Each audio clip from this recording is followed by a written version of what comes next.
Chapter 13. Emma's heart was still thumping excitedly when she exited Richard Group's office. Grandma would officially announce her new position tomorrow. Finally, she could hold her head up high. She turned to Alex and said gleefully, "Alex, thank you. If it's not for your encouragement, I wouldn't have dared to step up and take the challenge." Alex replied with a smile, "Dear, you deserve this." He turned his head away, then turned back to her and said, "Oh yes, it's such a great and happy event. Let's celebrate, shall we?" Emma nodded. "How do you want to do it?" "Our 4th anniversary is around the corner, let's celebrate it together. I'll prepare everything, you just have to sit back and relax." Emma gaped in surprise. "Are you going to surprise me?" "Yes," Alex nodded and laughed. "I'm giving you a surprise." Emma felt a dash of warmth surging her heart. "Okay, I won't ask you for any details then." "You don't have to, just wait."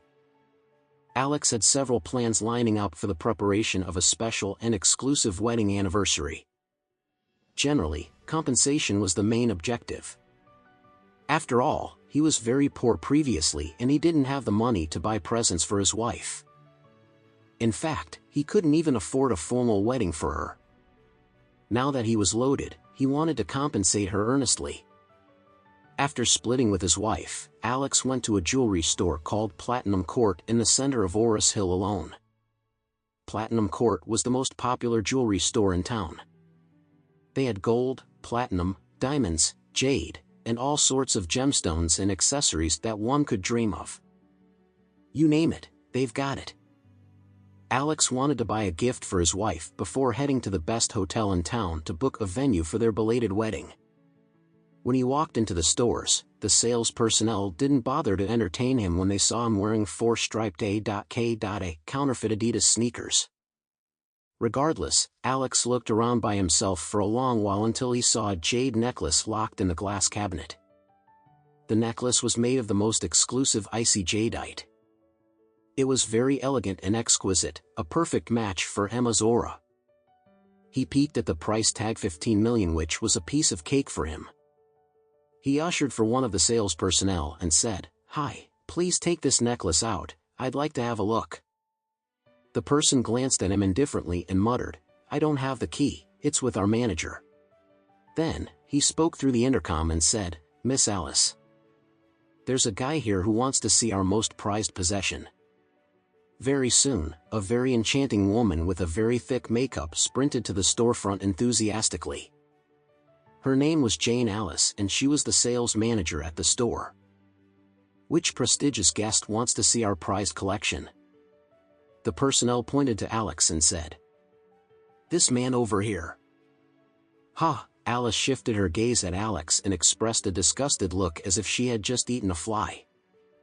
How could this deadbeat loser afford the most prized treasure of the shop?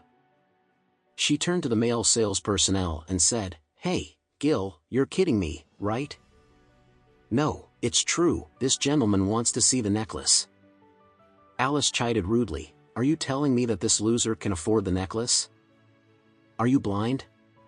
If you're blind, tell me so I can fire you right this instant and stop being annoyed." Alice thought that she could very accurately read people after years of working experience. She could see at a glance about what kind of person the buyer was and predict their purchasing power. So, from her observation, she could tell that Alex was nothing but a poor loser. He couldn't even afford a $1,300 necklace, let alone the $15 million necklace. He was just a waste of her time. The male sales personnel kept quiet after the scolding, but Alex frowned and asked her, "You opened the door to do business, right? I want to see the necklace, what's the problem?" Alice sneered in disdain. "Yes, we did open our door for business, but we don't do business with the mentally retarded. You can't afford it, just get out of our store." The frown on Alex's forehead grew deeper. "How do you know I can't afford it? Which pair of eyes did you use to judge me?" "Ha ha." Alice mocked contemptuously, "This jade necklace is worth tens of millions of dollars.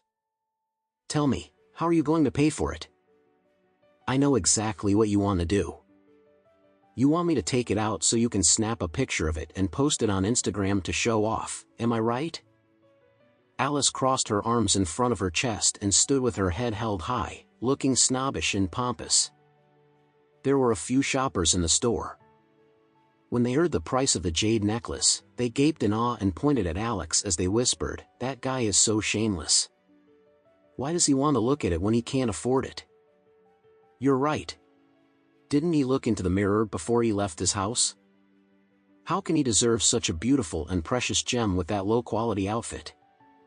Let me tell you, there are so many of them nowadays." Alex looked askance at Alice, who looked back at him with a scornful smile on her face. He decided to teach the ignorant bitch a lesson. He retrieved his phone and dialed Nolan's number. "I want you to prepare $15 million in cash and come to Platinum Court in 10 minutes. "Okay, young master, right on it." The corner of Alice's lips twitched as she teased, "Wow, you're so indulgent in your acting, I'm impressed. $15 million in cash? Ha, don't make me laugh.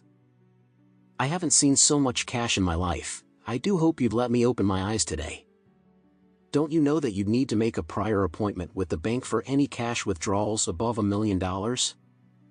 Ha, you're so funny."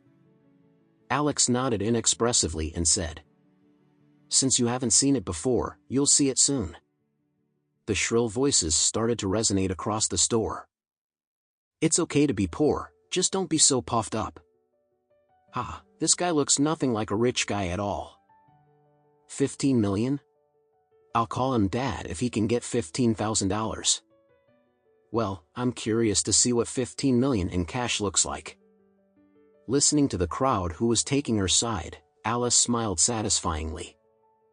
She couldn't wait to see how this poor loser would react when the cash wasn't here. A few minutes later, several Rolls-Royces suddenly parked in front of Platinum Court's entrance. Immediately after that, 8 bodyguards in black suits came down from the 2 cars at the front. They were carrying a black leather suitcase, their muscles twitching, their expression solemn, a cold and murderous aura radiating from their body. It felt as if the temperature had suddenly dropped below zero. Everyone in Platinum Court was stunned in extreme shock upon the scene. Who was this guy? What's with the charismatic appearance?